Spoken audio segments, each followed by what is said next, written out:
من الشیطان الرجیم بسم اللہ الرحمن الرحیم تلک الرسل فضلنا بعضهم على بعض منهم من کلم اللہ ورفع بعضهم درجات وآتینا عیسی ابن مریم البینات وأیدناہ بروح القدس وَلَوْ شَاءَ اللَّهُ مَا اقْتَتَلَ الَّذِينَ مِن بَعْدِهِم مِّن بَعْدِ مَا جَاءَتْهُمُ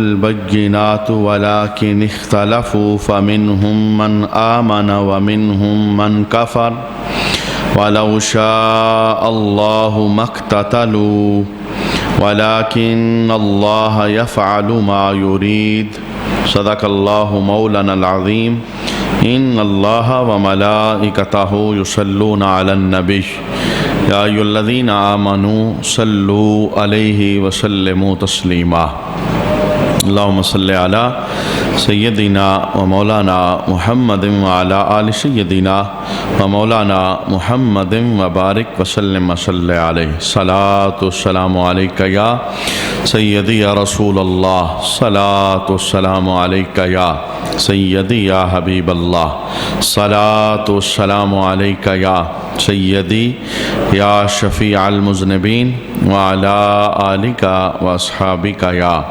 سیدی یا رحمت للعالمین۔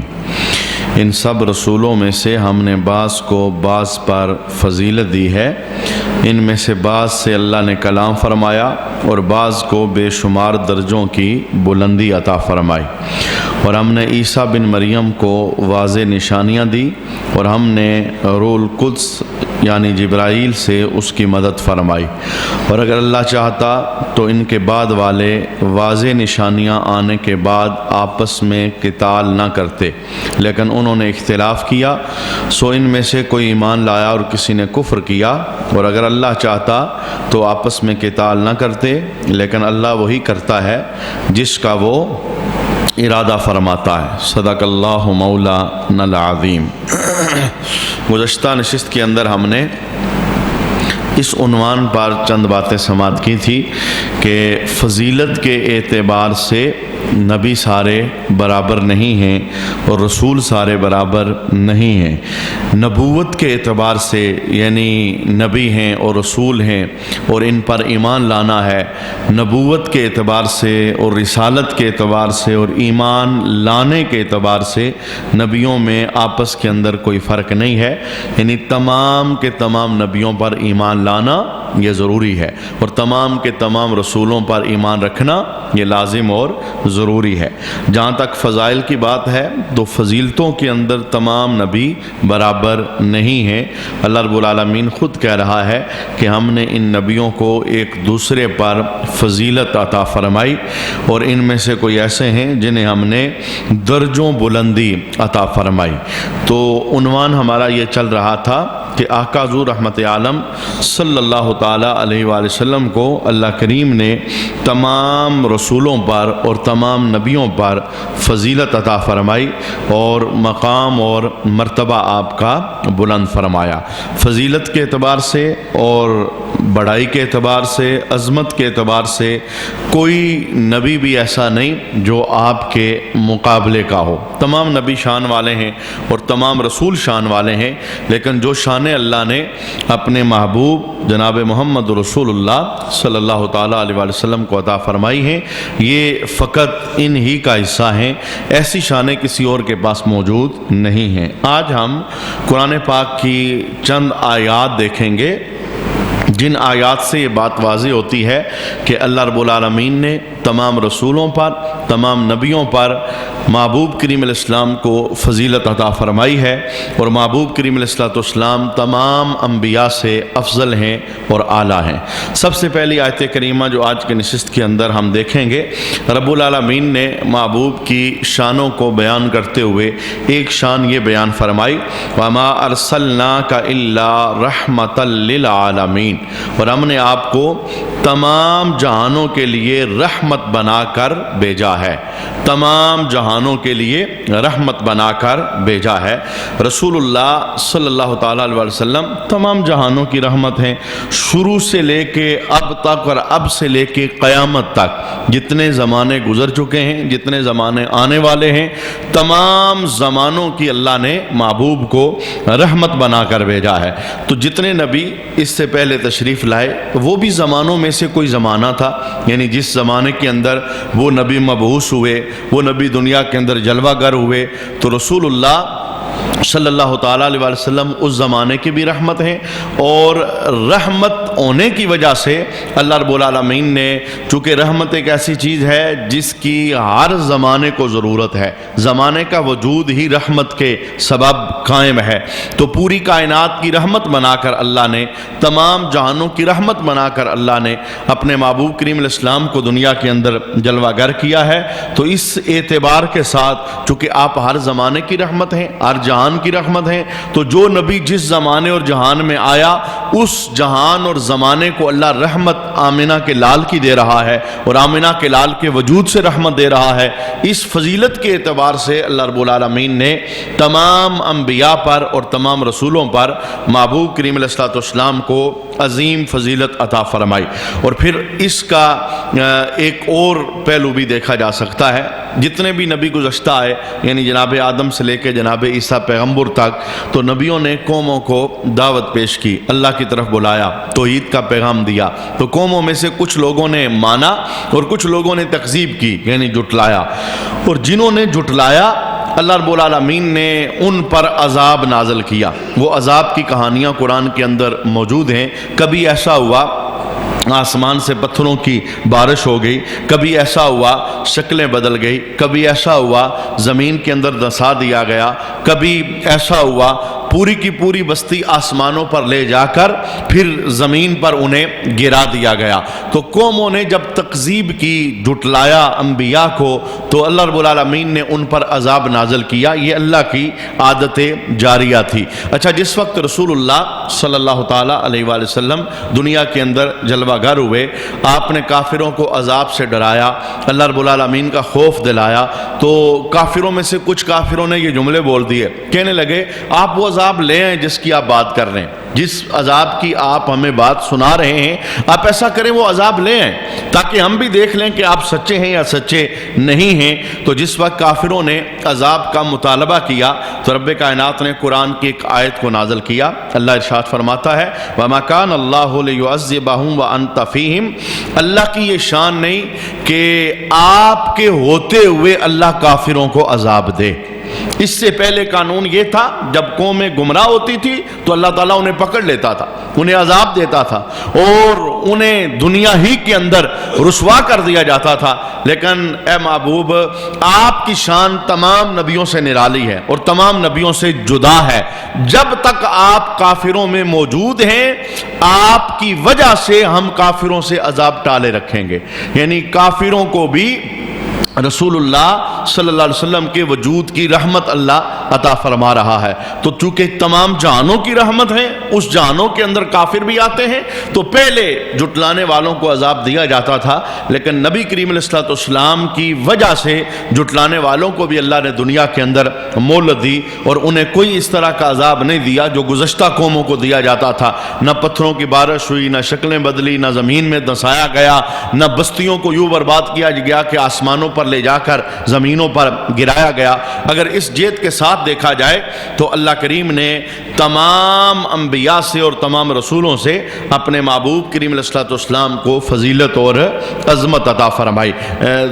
دوسرے لفظوں کے اندر ہم یوں کہہ سکتے ہیں، باقی جتنے نبی آئے وہ عذاب ساتھ لے کر آئے، یعنی نافرمانوں کے لیے، جھٹلانے والوں کے لیے، منکروں کے لیے وہ عذاب ساتھ لے کر آئے، لیکن آمنہ کا لال دنیا کے اندر جلوہ گر ہوا، عذاب ساتھ لے کے نہیں آیا بلکہ رحمت ساتھ لے کر آیا ہے، اور اس رحمت کا مسلمانوں کو تو حصہ مل ہی رہا ہے، اللہ نے اس رحمت کا حصہ عام کافروں کو بھی عطا فرمایا۔ اور اگر اسی کو میں ایک حدیث سے بیان کرنا چاہوں تو ہم یوں سیکھیں گے کہ رسول اللہ صلی اللہ تعالیٰ علیہ وسلم نے امت کے سامنے بات ارشاد فرمائی.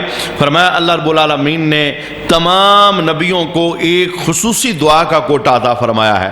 یعنی ایک ایسی دعا ہے جس معاملے میں بھی نبی مانگے گا اللہ کہتا ہے ہم عطا کر دیں گے. ویسے نبیوں کی بے شمار دعائیں قبول ہوتی ہیں، وہ جو مانگتے ہیں اللہ انہیں عطا فرماتا ہے، لیکن ایک خصوصی دعا رسول اللہ ارشاد فرماتے ہیں کہ رب کائنات نے ہر نبی کو عطا فرمائی، اور ہر نبی کو یہ کہا گیا کہ آپ جس معاملے میں بھی مانگیں گے ہم آپ کو یہ دعا دے دیں گے اور یہ التجا آپ کی پوری کر دیں گے.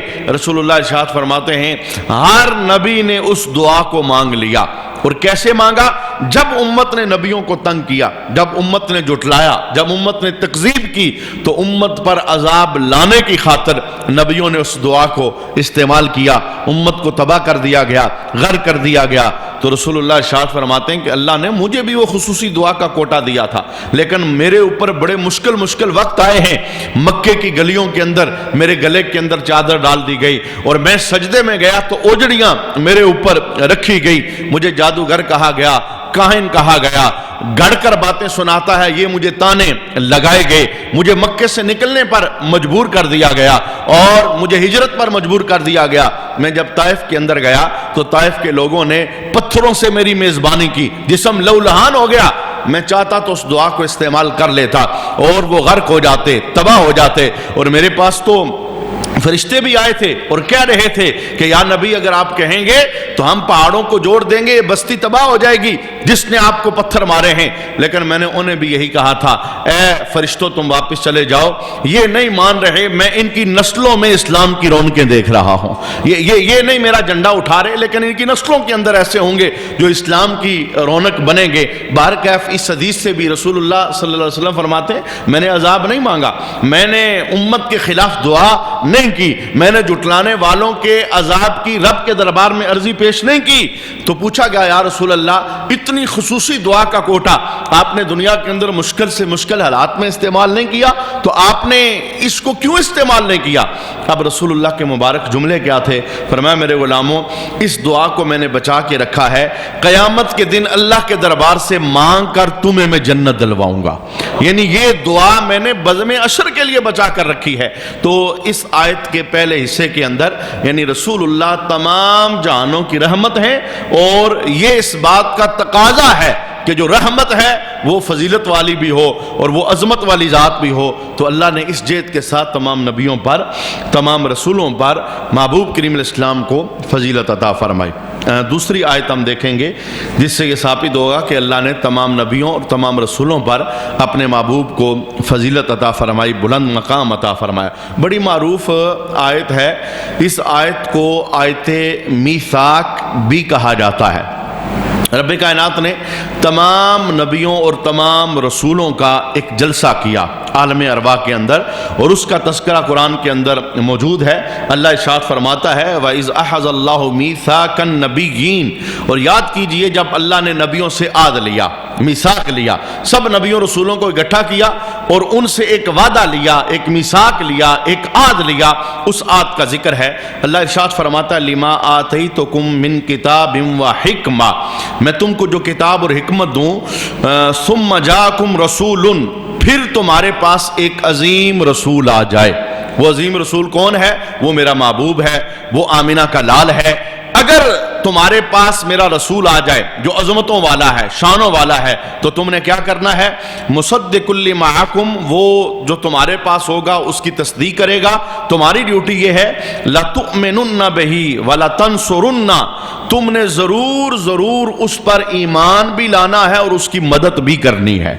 اچھا، تمام نبیوں کی رب نے یہ ڈیوٹی لگا کر دنیا کے اندر بھیجا، جناب آدم سے عیسیٰ تک. اے آدم، اے عیسیٰ، اے موسیٰ، اے یوسف، اے یحییٰ، اے دانیال، اے یونس، اگر تمہارے دور میں میرا محبوب آ جائے، میرا نبی آ جائے، ایک تو تم نے اس پر ایمان لانا ہے اور دوسرا تم نے اس کی مدد کرنی ہے اور نصرت کرنی ہے. اچھا، حدیث شریف کے اندر باقاعدہ موجود ہے. اس حدیث کو حضرت علی بن ابی طالب رضی اللہ تعالیٰ عنہ بیان کرتے ہیں. اللہ تعالیٰ نے حضرت آدم اور ان کے بعد جس نبی کو بھی بھیجا جناب آدم سے لے کے جناب عیسیٰ تک جتنے پیغمبر دنیا میں آئے، جتنے نبی دنیا کے اندر آئے، تو رب کائنات نے ان تمام سے رسول اللہ کے متعلق عہد لیا، محمد صلی اللہ علیہ وسلم کے متعلق عہد لیا۔ وہ عہد کیا تھا کہ اگر اس نبی کی زندگی میں، یعنی اے عیسیٰ، اے موسیٰ، اے یحییٰ، اے دانیال، اے پیارے یوسف، اگر تمہاری زندگی میں میرا سونا محمد آ جائے، اللہ کو پتا تھا کہ میں نے بھیجنا ہی سب سے آخر میں ہے، لیکن ایک شان دکھانی تھی، ایک عظمت بتانی تھی، اور ایک مقام اور مرتبہ واضح کرنا تھا۔ اگر تمہاری زندگی میں میرا سونا رسول آ جائے اور میرا سونا محبوب آ جائے تو تم نے کیا کرنا ہے؟ ضرور ضرور اس پر ایمان لانا ہے، اس کی مدد کرنی ہے، اور اپنی قوم کو بھی اس پر ایمان لانے کا حکم دینا ہے۔ یہ تمام نبیوں کو رب العالمین نے باقاعدہ عہد دے کر، وعدہ دے کر دنیا کے اندر جلوہ گر کیا۔ اچھا، ہر نبی اپنے دور کے اندر یہ بات بتاتا رہا، تورات بری پڑی ہے، انجیل بری پڑی ہے، یعنی نبیوں نے رسول اللہ صلی اللہ علیہ وسلم کی آمد کا تذکرہ کیا، حضور کے آنے کی بات کی، ہر نبی بتاتا رہا ایک آئے گا بعد میں، بڑی شان والا ہے، اگر وہ ہمارے زمانے میں آ گیا تو ہم نے ایمان بھی لانا ہے، نصرت بھی کرنی ہے، اور تم سب نے بھی پیچھے چلنا ہے۔ بلکہ ایک دوسری حدیث شریف ہے، رسول اللہ صلی اللہ علیہ وسلم، امام ابن ابی شیبہ نے اسے روایت کیا، حضرت جابر رضی اللہ تعالیٰ عنہ بیان کرتے ہیں کہ رسول اللہ نے حضرت عمر رضی اللہ تعالیٰ عنہ سے فرمایا، اس ذات کی قسم جس کے قبضہ قدرت میں مجھ محمد کی جان ہے، اگر آج موسیٰ زندہ ہوتے تو میری پیروی کے سوا ان کے پاس کوئی چارہ نہیں تھا، یعنی وہ بھی میرے پیروکار ہوتے۔ اور پھر رسول اللہ صلی اللہ علیہ وسلم نے باقاعدہ امت کو یہ بیان فرمایا اس وقت تمہارا مرتبہ اور مقام کیا ہوگا جب عیسیٰ زمین پر نازل ہوں گے اور عیسیٰ نماز مقتدی بن کے پڑھیں گے، امام تم میں سے کوئی ہوگا، یعنی اس وقت عیسیٰ اپنی شریعت کا نفاذ نہیں کریں گے اور اپنے قانون بیان نہیں کریں گے، بلکہ وہ میری شریعت کے حامی ہوں گے اور میرے قانون کے حامی ہوں گے، امام تم میں سے کوئی ہوگا، اور اس امام کے پیچھے جناب عیسیٰ پیغمبر نماز ادا کریں گے۔ معنی کیا تھا کہ ہر نبی کی یہ ڈیوٹی لگی اور ہر نبی کو رب العالمین نے یہ وعدہ دے کر بھیجا کہ اگر تمہارے دور کے اندر میرا رسول آ جائے اور میرا نبی آ جائے تو تم نے ضرور ضرور ایمان بھی لانا ہے اور ضرور ضرور نصرت بھی کرنی ہے اور اپنی قوم کو بھی ایمان لانے کا حکم دینا ہے۔ اچھا، بڑی دلچسپ بات یہ ہے کہ ہر نبی کے دور کے اندر یہ اعلان ہوا، یہ وعدہ یاد دلایا گیا، حالانکہ اللہ کو پتا تھا کہ کسی نبی کے دور میں میں نے بھیجنا ہی نہیں، میں نے بھیجنا ہی سب سے آخر میں ہے، یہ بھی ایک شان ہے، میں نے بھیجنا ہی سب سے آخر میں ہے۔ تو پھر جناب عیسیٰ یا موسیٰ، جناب یحییٰ دانیال، جناب یوسف و یونس، انہیں کیوں کہا گیا؟ انہیں اس لیے کہا گیا آنا تو اس نے آخر میں ہے، لیکن ہر نبی میرے سونے محمد کا تذکرہ کرتا رہے، ہر نبی انتظار میں رہے کہ وہ آ تو نہیں گیا۔ اچھا، جناب ابراہیم نے جس وقت کعبہ بنا لیا تو کعبہ بنانے کے بعد جناب ابراہیم نے جب دعا کے لیے ہاتھ اٹھائے تو آپ نے دعا کیا کی؟ قرآن کے اندر موجود ہے، آپ نے دعا یہ کی، ربنا وابعث فیہم رسولا، مولا میں نے کعبہ تو بنا دیا ہے، اب بھیجنا اس نبی کو جس کے قدموں سے کعبہ آباد ہوگا، یعنی رسول اللہ کی آمد کی دعا مانگی۔ اور جناب عیسیٰ پیغمبر تو جب اپنی قوم کے اندر کھڑے ہوئے، قرآن کے اندر یہ بھی موجود ہے، آپ نے اپنی قوم کے سامنے کیا جملے بولے؟ آپ فرمانے لگے وَمُبَشِّرًا بِرَسُولٍ يَأْتِي مِن بَعْدِي اسْمُهُ احمد، میں تمہیں اس عظیم رسول کی خوشخبری دے رہا ہوں جو میرے بعد ہوگا، جس کا نام نامی احمد ہوگا۔ یعنی اب بالکل وہ گھڑیاں قریب آگے، چونکہ ترتیب کے اعتبار سے جناب آدم سے لے کر بیچ میں جتنے نبی آئے، آخر میں سب سے جناب عیسیٰ آئے، اور جناب عیسیٰ کے بعد رسول اللہ دنیا کے اندر جلوہ گر ہوئے، تو جناب عیسیٰ نے پھر یہ کتاب بتا دی، فرمایا اب سارے نبی چلے گئے ہیں، میں آیا ہوں اور میرے بعد وہ آنے والا ہے جس کا نام احمد ہے، اور وہ اتنی شانوں والا ہے اور وہ اتنے مقام اور مرتبے والا ہے، اللہ نے تمام نبیوں پر اسے فضیلت عطا فرمائی ہے اور تمام رسولوں پر اسے فضیلت عطا فرمائی ہے۔ اللہ رب العالمین نے تمام نبیوں رسولوں پر اپنے محبوب کو زیادہ فضیلت اور عزت عطا فرمائی ہے اور مقام اور مرتبہ عطا فرمایا ہے۔ یہی تو وجہ ہے کہ تمام امتوں اور تمام نبیوں کے سامنے رسول اللہ صلی اللہ علیہ وسلم کا ایڈوانس کے اندر تذکرہ کیا گیا۔ آنا تو سب سے آخر میں ہے، لیکن پہلے محفل سجا کے عالم ارواح کے اندر نبیوں کو اکٹھا کر کے بتایا گیا کہ اگر میرا سونا تمہارے دور میں آ جائے تو تم نے ایمان بھی لانا ہے اور ایمان لانے کے ساتھ ساتھ میرے سونے کی مدد بھی کرنی ہے۔ یہ دوسری آیت کریمہ میں نے آپ کے سامنے تلاوت کی جس کے اندر رسول رحمت صلی اللہ تعالیٰ علیہ وآلہ وسلم کی فضیلت کو بیان کیا گیا۔ ایک تیسری اور بڑی مشہور آیت، اور جس نازک دور سے ہم گزر رہے ہیں، مسلمانوں کے بچے کو یہ آیت زبانی آنی چاہیے، بیٹیوں کو آنی چاہیے، بیویوں کو آنی چاہیے۔ اس آیت کو بلا دینے کا نتیجہ یہ ہوتا ہے کہ قادیانیوں کے لیے حملے کرنا آسان ہو جاتے ہیں، جیسے ہمارے ملک کے اندر بھی اور بے شمار مقامات کے اوپر بھی قادیانی، چونکہ یہی ایک چیز ہے جو فرق کرتی ہے، باقی تو ساری چیزیں سیم ہی ہیں، نماز پڑھیں گے، قرآن پڑھیں گے، باقی ہر بات کریں گے، لیکن یہ ایک عقیدہ ہے جس پر وہ ضرب لگاتے ہیں، اور اسی عقیدے کی بنا پر ہمارے آئین اور قانون کے اندر انہیں کافر قرار دیا گیا ہے۔ اور بھی یہ بات آج بھی طے شدہ ہے کہ قیامت تک جو بھی نبی کریم علیہ السلام کی ختم نبوت کا منکر ہوگا اس کا ایمان کے ساتھ کوئی تعلق نہیں ہے۔ آئیے سنیے، یہ بھی رسول اللہ کی ایک شان ہے اور یہ بھی رسول اللہ کا ایک مقام اور مرتبہ ہے، کسی نبی کو میسر نہیں آیا۔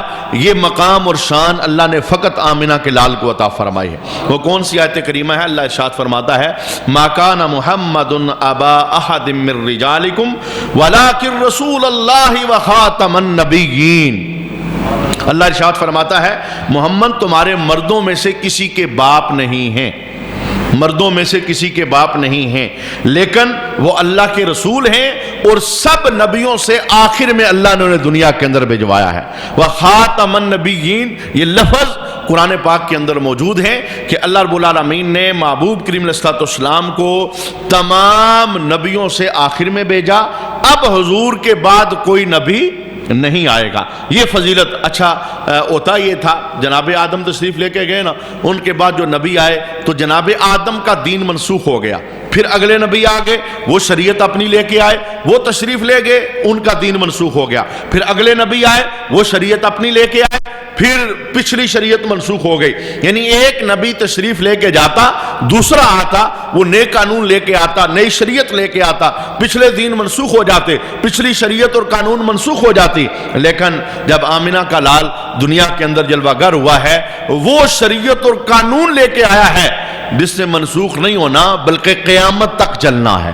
اب ہر صدی کے اندر، ہر زمانے کے اندر، ہر چڑھتے سورج کے ساتھ رسول اللہ صلی اللہ علیہ وسلم کا دین چلے گا اور حضور رحمت عالم صلی اللہ علیہ وسلم کی شریعت چلے گی۔ حدیث شریف کے اندر بھی اس شان کو رسول اللہ نے بیان فرمایا۔ حضور ارشاد فرماتے ہیں کہ میرے 5 نام ہیں، ویسے تو بے شمار نام ہیں، لیکن اس حدیث کے اندر جو رسول اللہ نے بیان فرمائے، میرے 5 نام ہیں، میں محمد ہوں، میں احمد ہوں، میں ماحی ہوں، جس کا معنی کیا ہے؟ جس کے سبب اللہ کفر کو مٹاتا ہے، اور میں حاشر ہوں، جس کا معنی کیا ہے؟ کہ لوگ میرے قدموں میں عشر کے دن جمع کیے جائیں گے، میں حاشر ہوں۔ اور 5واں نام فرمایا میں عاقب ہوں، جس کا معنی یہ ہے رب نے مجھے آخری نبی بنا کر دنیا میں بھیجا ہے، میرے بعد کوئی نبی نہیں آئے گا، مجھ پر نبوت کا معاملہ ختم ہو گیا، میں ختم نبوت کا تاج سجا کر دنیا کے اندر آیا ہوں، یہ فضیلت فقط میری ہے۔ اور کتنی خوبصورت وضاحت حدیث کے اندر موجود ہے، یعنی اس حدیث کو سامنے رکھتے ہوئے پتہ چلتا ہے کہ تمام امتوں اور تمام نبیوں پر رسول اللہ صلی اللہ علیہ وسلم کو بھی فضیلت حاصل ہے اور حضور کی امت کو بھی فضیلت حاصل ہے۔ رسول اللہ صلی اللہ علیہ وسلم نے ارشاد فرمایا میں اول ہوں اور میں آخر ہوں، میری امت بھی اول ہے اور میری امت بھی آخر ہے۔ تو جب پوچھا گیا یا رسول اللہ صلی اللہ تعالیٰ علیہ وسلم آپ کی امت آخر ہے، آپ آخر ہیں، یہ بات تو سمجھ ہے، لیکن آپ کی امت اول ہے، آپ اول ہیں، یہ بات سمجھ نہیں آئی۔ آپ آئے تو سب سے آخر میں ہیں، آپ کی امت بھی آخر میں آئی ہے، تو آپ اول کیسے ہیں؟ فرمایا دنیا میں آنے کے اعتبار سے میں بھی آخر ہوں اور میری امت بھی آخر ہے، لیکن جنت میں جانے کے اعتبار سے میں بھی اول ہوں اور میری امت بھی اول ہے۔ اس وقت تک کوئی نبی اپنی امت کو جنت کے اندر نہیں لے کر جا سکے گا جب تک میری امت کا ایک ایک بندہ جنت میں داخل نہیں ہو سکتا۔ حدیث شریف کے اندر باقاعدہ وضاحت موجود ہے۔ تو آقا حضور رحمت عالم صلی اللہ علیہ وسلم کی یہ جو شان ہے، یعنی آخر میں دنیا کے اندر جلوہ گر ہوئے، تو یہ بھی ایک شان ہے جس شان کو شان ختم نبوت کہا جاتا ہے، اور اس جیت کے ساتھ بھی کوئی نبی اور کوئی رسول آپ کا مقابلہ نہیں کر سکتا۔ اچھا، یہ میں نے تیسری آیت کریمہ آپ کے سامنے بیان کی کہ اللہ رب العالمین نے محبوب کو تمام نبیوں پر فضیلت عطا فرمائی ہے۔ اچھا ایک اور آیت سماعت کریں، جتنے نبی اور جتنے رسول آئے معجزے لے کر آئے، اور ان کے جتنے معجزے تھے اب ان میں سے کوئی معجزہ دنیا میں باقی نہیں، وہ سارے فانی تھے۔ یعنی معجزہ دکھایا، جناب عیسیٰ پیغمبر مردے زندہ کرتے تھے تو جناب عیسیٰ تشریف لے گئے تو یہ معجزہ بھی ختم ہو گیا۔ جناب عیسیٰ پیغمبر ہاتھ لگاتے تو کوڑی کو شفا مل جاتی، جناب عیسیٰ تشریف لے گئے، یہ معجزہ بھی چلا گیا۔ جناب عیسیٰ پیغمبر مادرزاد اندھے کے آنکھوں پر ہاتھ رکھتے، انہیں شفا مل جاتی، آپ تشریف لے کے گئے، معجزہ بھی ساتھ چلا گیا۔ یہی حال سارے پیغمبروں کا ہے، یہی حال سارے رسولوں کا ہے۔ ان کے جتنے معجزات تھے وہ فانی تھے، یعنی نبی تشریف لے گئے، معجزے کے باب بھی بند ہو گئے، معجزے بھی ساتھ چلے گئے، لیکن اللہ رب العالمین نے اپنے محبوب کریم علیہ السلام کو بے شمار معجزات میں سے ایک ایسا معجزہ عطا فرمایا ہے، 14 صدیاں بیت گئی، وہ معجزہ آج بھی امت کے درمیان موجود ہے، وہ معجزہ ختم نہیں ہوگا، قیامت تک موجود رہے گا۔ اور اتنا بڑا معجزہ ہے، اتنا بڑا معجزہ ہے کہ اس معجزے کا چیلنج اللہ رب العالمین نے پوری دنیا کے لوگوں کو کیا ہے، کافروں کو، غیر کافروں کو، بڑے بڑے فنون رکھنے تمام لوگوں کو چیلنج ہے۔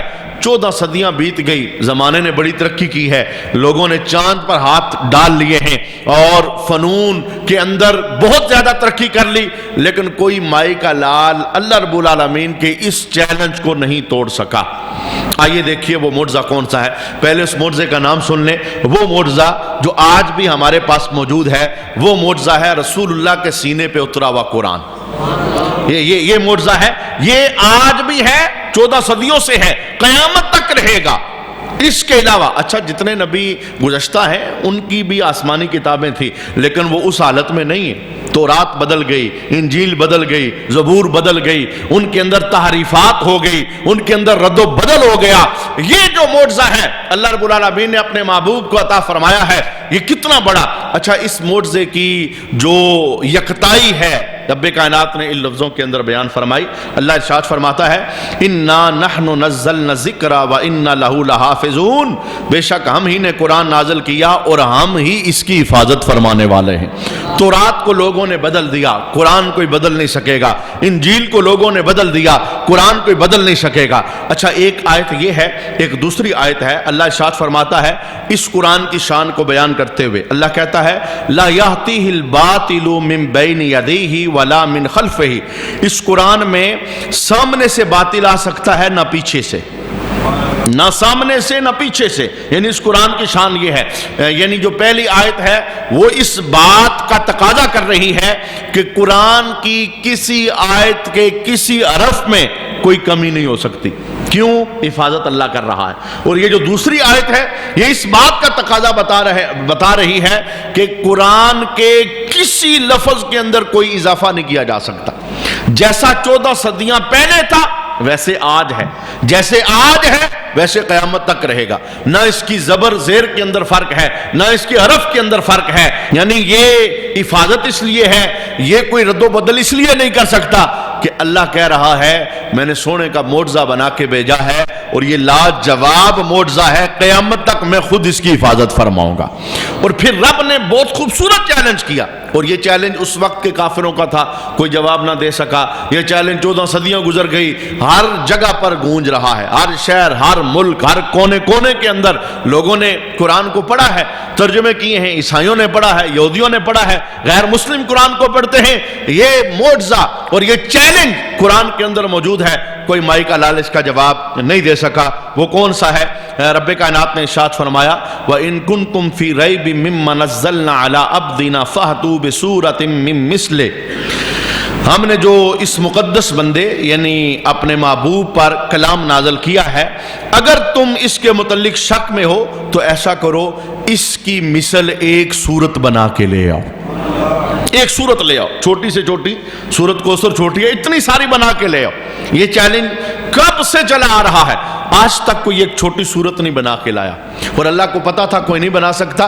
رب کائنات نے چیلنج کو مزید کم کر دیا۔ اللہ ارشاد فرماتا ہے فَلْيَأْتُوا بِحَدِيثٍ مِثْلِهِ إِن كَانُوا صَادِقِينَ، اچھا اگر تم سچے ہو تو صورت چھوڑو، ایک آیت ہی لے کے آ جاؤ، ایک آیت قرآن جیسی لے کے آ جاؤ۔ اب یہ قرآن کا اعجاز ہے، اب یہ رسول اللہ کا زندہ معجزہ ہے۔ نہ کوئی صورت بنا کے لا سکا، نہ کوئی آیت بنا کے لا سکا، نہ قرآن میں کوئی کمی کر سکا، نہ قرآن میں کوئی زیادتی کر سکا، نہ کوئی اپنی طرف سے قرآن کے اندر کوئی چیز ڈال سکا، اس لیے کہ اللہ تعالیٰ نے یہ سونا معجزہ خود اس کی حفاظت فرمائی ہے، اور فرمایا یہ معجزہ قیامت تک رسول اللہ کی شانوں کو بیان کرتا رہے گا۔ یعنی اس جیت کے ساتھ بھی دیکھا جائے تو اللہ نے اپنے محبوب کریم علیہ الصلوۃ والسلام کو تمام نبیوں پر اور تمام رسولوں پر فضیلت عطا فرمائی ہے اور مقام اور مرتبہ عطا فرمایا ہے۔ میں آج کی نشست کے اندر آخری آیت کریمہ اس سلسلے میں آپ کے سامنے پڑھنا چاہتا ہوں۔ رب کائنات نے اس مقام پر بھی اپنے محبوب کو تمام انبیاء سے فضیلت عطا فرمائی۔ یہ حضور کے پاس ہے، کسی اور کے پاس نہیں ہے۔ کون سا؟ اللہ قرآن میں ارشاد فرماتا ہے عَسَىٰ أَن يَبْعَثَكَ رَبُّكَ مَقَامًا مَحْمُودًا، ان قریب آپ کا رب آپ کو مقام محمود پر جلوہ گر فرمائے گا، ان قریب۔ اچھا یہ مقام محمود ہے کیا؟ اس پر ایک حدیث ہم سماعت کرتے ہیں، حضرت عبداللہ بن عمر بن عاص رضی اللہ تعالی عنہما بیان کرتے ہیں کہ رسول اللہ نے ارشاد فرمایا کہ جب تم اذان دینے والے سے اذان سنو تو جیسے جیسے وہ پڑھتا ہے ویسے ویسے پیچھے تم بھی پڑھتے جاؤ، یعنی اذان کا جواب دو۔ اچھا جب اذان ختم ہو جائے تو پھر مجھ پر درود پڑھو، اذان ہو جانے کے بعد اذان دینے والا بھی درود پڑھے اور جو اذان سن رہا ہے وہ بھی درود پڑھے۔ پھر رسول اللہ ارشاد فرماتے ہیں جو شخص مجھ پر ایک بار درود پڑھتا ہے اللہ اس پر 10 بار رحمتیں عطا فرماتا ہے۔ ساتھ ہی درود کی فضیلت کو بیان فرما دیا۔ پھر میرے محبوب ارشاد فرماتے ہیں پھر میرے لیے وسیلہ کی دعا کرو۔ یہ اذان کے بعد کی جو دعا ہے نا اس کے اندر وسیلہ کا تذکرہ موجود ہے۔ پھر میرے لیے وسیلہ کی دعا کرو۔ حضور وسیلہ کیا ہے؟ فرمایا وسیلہ جنت کے اندر ایک مقام ہے اور اللہ اپنے بندوں میں سے صرف ایک بندے کو یہ مقام عطا فرمائے گا، صرف ایک بندے، پوری مخلوقات میں سے، نبیوں رسولوں میں سے صرف ایک بندے سے۔ اللہ اکبر۔ میرے محبوب کریم علیہ السلام ارشاد فرماتے ہیں مجھے امید ہے، بلکہ جو نبی کی امید ہوتی ہے یقین کے معنی میں ہوتی ہے، مجھے یقین ہے وہ بندہ جس سے اللہ وہ مقام دے گا وہ میں محمد ہوں، میں محمد ہوں۔ اچھا اس وجہ سے اللہ نے وہ مقام میرے لیے مخصوص کر دیا ہے، مجھے اللہ نے دینا ہے، تو تم دعا مانگو وہ مقام مجھے ملے۔ ہوگا کیا؟ رسول اللہ ارشاد فرماتے ہیں جس بندے نے میرے لیے وسیلے کی دعا کی میں محمد اس پر اپنی شفاعت کو واجب کر دوں گا۔ جو میرے لیے دعا، یعنی احسان کا بدلہ احسان کے ساتھ ہے، تو یہ اذان کے بعد کی دعا خوبصورت دعا ہے، تو یہ دعا یاد کر لی جائے، اذان کے بعد پڑھی جائے، بہت بڑی فضیلت ہے۔ حضور ارشاد فرماتے ہیں تم میرے لیے دعا کرو گے تو میری شفاعت تمہارے اوپر واجب ہو جائے گی، پھر میں تمہاری شفاعت کروں گا۔ تو اس آیت کریمہ کے اندر بھی یہ پتہ چل رہا ہے کہ یہ مقام صرف رسول اللہ کا مقام ہے، باقی کسی نبی کے پاس یہ مقام نہیں ہے۔ اللہ کے دربار کے اندر ہم دعا کرتے ہیں کہ اللہ کریم رسول اللہ کی عظمتوں کا صدقہ ہمارے گناہوں کو معاف فرمائے اور ہماری زندگیوں کو اللہ طہارت عطا فرمائے۔ قرآن کی صحبت میں بیٹھنا اللہ رب العالمین ہماری بخششوں درجات کی بلندی کا ذریعہ بنائے۔ وما علینا الا البلاغ المبین۔ اللہم صلی